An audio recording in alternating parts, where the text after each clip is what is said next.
Halo guys, welcome back to my channel YouTube.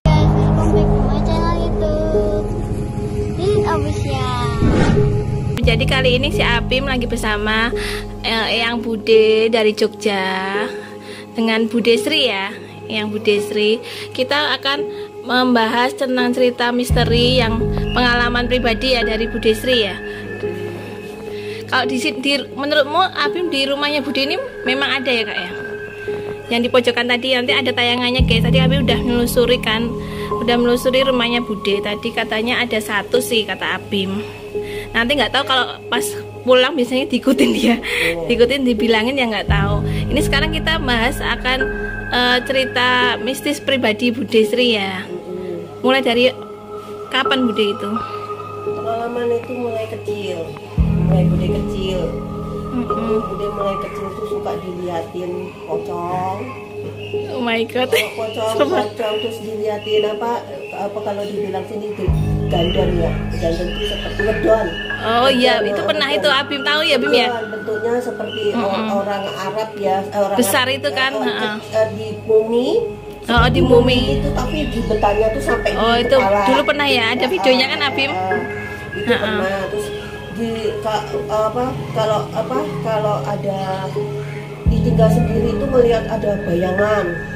Terus foto jadi di kaca itu melihat ada orang Belanda, orang botak, orang tentara itu bisa di kaca itu mulai kecil.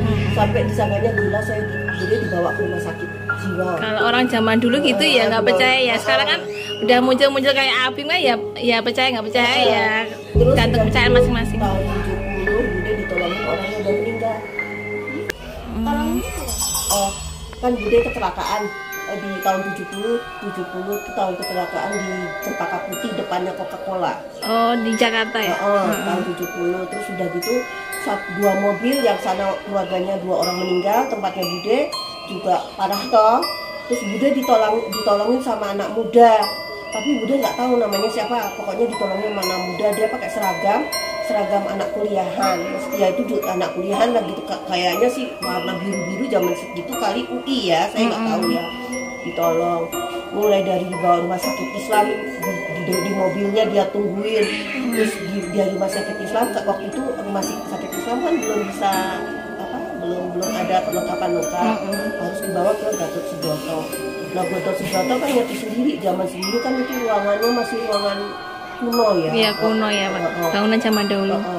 Itu tuh anak itu selalu ada di kakinya Bude. Dia manggil saya sabar ya Tin, manggil saya Titin. Udah tahu gitu ya?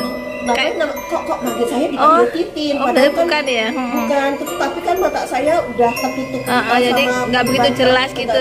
Karena muka saya lagi banyak darah itu kan apa di muka, jadi saya nggak berani melek. Hanya kok nama saya dipanggil Titin. Ya sabar ya Tin, gitu. Udah gitu setelah mungkin sampai diobatin, dijahit, orang itu masih di situ, masih nungguin sampai kumpul sama bapak saya juga, nganterin ke rumah juga. Nah itu udah ngobrol sama bapak saya, kan ibu saya di rumah saya, jadi bapak saya semua keluarga pulang naik ambulan diantar ke rumah sampai tengah malam itu. Terus bapak ngobrol loh, rumahnya di mana, anak siapa. Terus anak itu bilang kalau saya punya om namanya Kak Harudin, Pak Daniel Harudin, di rumahnya di gang sini gitu. Nah setelah udah kondisi tenang, udah berapa bulan kemudian, bapakku tuh mau terima kasih gitu loh, karena katanya dia punya om ya. Dia tanya ke situ, ternyata anak itu meninggal. Oh my god, seminggu sebelum aku kecelakaan di Masya Allah. Aku langsung merinding kak. Sering jadi kayak gitu ya? Ya ditolong, makanya dia karena korban kecelakaan di situ, dia akhirnya di situ kan arwahnya, terus menolong orang-orang yang di situ. Saya ditolong untuk merinding. Nah, ya. Saya tadinya nggak tahu. Jadi saya ditolong sama kalau saya bilang Pak Harudin, kata keponakannya gitu. Terus bapakku mau terima kasih itu sama ibunya. Ya ternyata udah meninggal itu. Sebelum Pak Baji kecelakaan di situ. Itu pengalaman yang ditolong. Oh itu. Kalau yang pengalaman yang lain yang di rumah ini, yang di rumah ini ya tadi telusuri Apim tadi yang tengah malam tadi loh dibilang ceritain sini. Di sini itu kalau Pak Dino lagi nggak ada. Makanya pas lagi ronda, Kak Bude kan tidur sendiri di ruang yang tadi ditelusuri Apim. Itu sering di sebelah sana tuh rame, kayak gang rame sekali, yang sebelah gang sana. Tapi nanti kalau Bude udah red gitu melek gitu hilang. Jadi antara sadar kayak halusinasi gitu. Kayak tapi saya Bude dengar. Tapi kita kayak beneran ya. Bude nggak jadi kayak pasar setan dulu kayak yang kemarin di gunung itu ya. Itu rame. Kayak makanya saya bilang jam-jam tertentu aja kayak gitu biasanya kata Abim. Jadi jam-jam itu tuh jam 2 ya, jam 2 terus gitu loh. Jadi kayak seakan-akan kayak wis mulai gitu loh, udah paginya paginya alam sana gitu loh. Jadi kayak paginya kayak pasar gitu loh. Mulai itu pada keluar semua gitu lah, bener. Kedua, kamar yang di kamar itu kalau lagi lampu mati, kita posisinya kan kalau bangun gitu, aku tidur kan suka tidur di kamar depan, aku bilang, ya aku tadi tidur di kamar mana ya? Terus aku tengok itu belum masih gelap gulita itu, kalau sempat gitu kan gelap gulita. Mati lampu. Itu melihat si lingkaran hijau sama segitiga. Itu saya liatin terus posisinya, pokoknya aku di sana, Pak lampu mati begitu. Itu masih nyala itu kayak pospon petep gitu dong. Terus bapaknya mulai nyalain lilin, itu hilang. Itu kayak kalau yang di Jawa yang itu kemarin kayak Banaspati itu loh Kak. Tapi kalau di Jogja tuh namanya beda mungkin ya. Terus ini kedua di sini juga di pas puasa-puasa. Saya duduk di sana. Nah itu kan kalau di sana terang kan ada sinar itu jam 3, jam setengah 3 lah ya.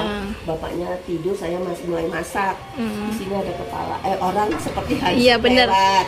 Si Apim itu ngerasanya kayak ular ya Kak ya. Tadi sih kakak nelusuri sih kayaknya ada ya Kak ya, yang deket lukisan itu ya tempatnya dia ya. Keluar dari lukisan itu, yang pojokan ada lukisan Bali itu loh. Pas kamu ruang tamu. Jadi kalau di sini tuh masih takut ngomongnya si Apim. Kalau masih tempatnya. Enggak, sebenarnya itu kejadiannya tuh jam pas malam Jumat. Malam Jumat ya. Malam Jumat aku kan orangnya kalau tidur itu sore tidur pasti setiap jam 1 tuh mentolo dewe gitu, maksudnya ngelilir gitu loh. Padang gitu loh.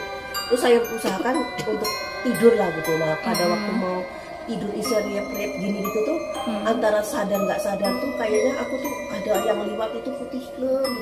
Itu keliwatan kayak sutra anunya halus banget gitu, kayak kapas apa halus kok.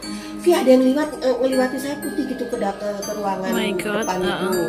Terus aku bilang ada yang liwat, saya bilang nanti kalau saya pikir nanti kalau dia liwat lagi aku kelihatan, aku nggak mau tuh bantal tuh spon tuh saya tutupin ke kaki, aku madep ke sini gitu. Kira-kira jam 3:15 tengah malam itu kok kakiku kayak ada yang injek-injek gitu loh, karena kan di bawah spon toh. Kayak ada yang injek-injek, terus aku setengah melek gitu tuh. Mas Bagio kan duduknya sebelah sana. Dia berdiri, itu perempuan, ada perempuan. Oh my god. Perempuan tapi warnanya agak putih ya, jadi nggak jelas, hanya riap-riapnya tuh kayak putih, tapi tuh ekornya panjang. Tuh saya pikir nanti kalau dia ke sana pasti dia balik toh. Jadi saya bantal tak tinggiin.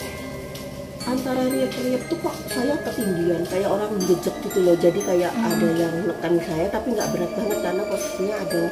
Ya kok sini goyang-goyang, terus aku sadar gini, melihat gini, dia berdiri di sebelahnya Mas Bagio.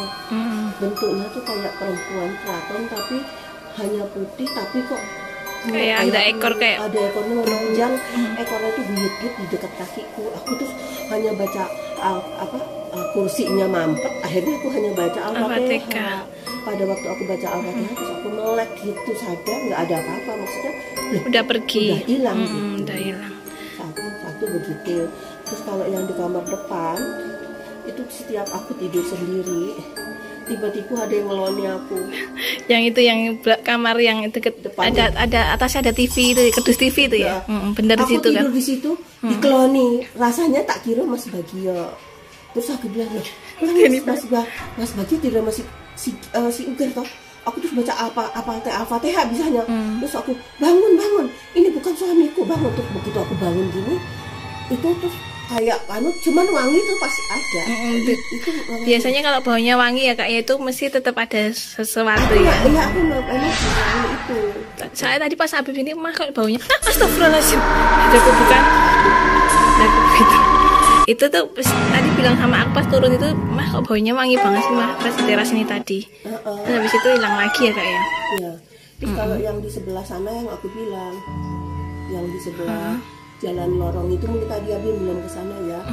Itu pokoknya kalau itu rame di sana. Oh yang kayak pasar setan nih ya kalau di memang jam itu jam tertentu toh apa sih jam main jam 2 di titiknya aja kalau jam 2 biasanya kalau rame ya berarti mulai itu. Jadi kayak mulai pasar gitu loh. Itu jalan gitu. Kalau yang di kamar itu kalau kamarku itu pernah antara jadi saya tidur tuh bertiga. Sepertinya ada ibu yang persis orang Jawa itu numpang ke WC, jadi menumpang ke kamar mandiku. Ih, serem banget sih. Jadi ada ibu-ibu yang numpang ke kamar mandi. Udah gitu saya kan tidurnya nanti kok ada orang dari kamar mandi numpang ke kamar mandi masuk. Udah gitu, wah kok pada turun, enak loh. Terus dia keluar. Aku sadarnya pagi, loh kok ada tadi malam tuh kok ada yang masuk gitu loh. Ada kan kebayaan. Terus katanya apa sih yang batik situ ya ada kejadian batik itu. Dan saya tadi lewat situ mah itu kayak ada sesuatu yang di batik itu loh. Iya. Itu apa siluman apa kata Apim sih kayak kalau nggak ke jaran ya itu bener ya. Jarang kalau nggak jaran kayak gendruwo kak. Tadi bilang gitu sih dia pas di mobil lewat situ tadi. Kalau yang di batik itu ya itu waktu ada ada kejadian gempa bumi yang 2006 ya, 2006 itu sana kan ikut bantu bikin masakan, masak bantuan makanan itu ngeliwet nasi, apinya gede tapi orang matang dimakan sama itu silumannya itu nggak matang sampai gumun, jadi kok nggak matang nggak berdiri gitu, nggak matang. Kedua, terus Bu Samsul itu sampai cerita itu Bu Samsul bilang itu di dalam kan ada sumur. Waktu dia nimba air buat nyuci beras, tiba-tiba tuh ada perempuan tapi kelihatannya belakangnya rambutnya panjang. Bu Samsul lari panting ngeliwati siapa Hansip namanya Pak Basri. Pak Basri itu tidurnya di itu jalanan itu, jadi di teras. Di teras gitu. Dekat pintu, Bu Samsul sampai melompati pulang ke rumah itu pengalaman itu. Kalau yang jaran itu apa? Suara jaran itu yang singkong itu loh. Ya itu dulu kayak kan kebon. Kebon singkong. Sering dengar suara kuda gitu kan kayak kuda. Soalnya tadi si Apim lewat ya kak ya, tadi aku pas lewat situ sih katanya mas di situ kayak ada penampakan jaran. Kalau nggak jaran kayak gendruwo, soalnya rambutnya banyak ya kak. Rambutnya banyak gitu katanya di situ. Sama kuda kalau nggak bener kuda. Ringkian kuda berarti bener di situ ada. Ada kuda sebenarnya dulu dia sering ngeliat tuh kayak tepok kuda itu gitu. Hanya kuda di sana. Yang dikenal kuda. Tapi kalau mamanya mau dia berhenti itu kan ada pintunya toh. Nanti coba tak video. Terawang aja nggak apa-apa, hanya ngelihat dari luar. Nanti next kita lanjut ke situ ya guys. Mungkin cukup sekian ya kak ya. Yang Bude makasih udah berbagi cerita mistis bersama Ninit Official. Nanti kalau teman-teman bisa request apa kita menyusuri ke kota kalian, apa ada hal mistis bisa DM ke IG ku atau komen di YouTube ku. Mungkin cukup sekian ya sobat ini. Jangan lupa apa kak? Like, comment dan subscribe. See you next time.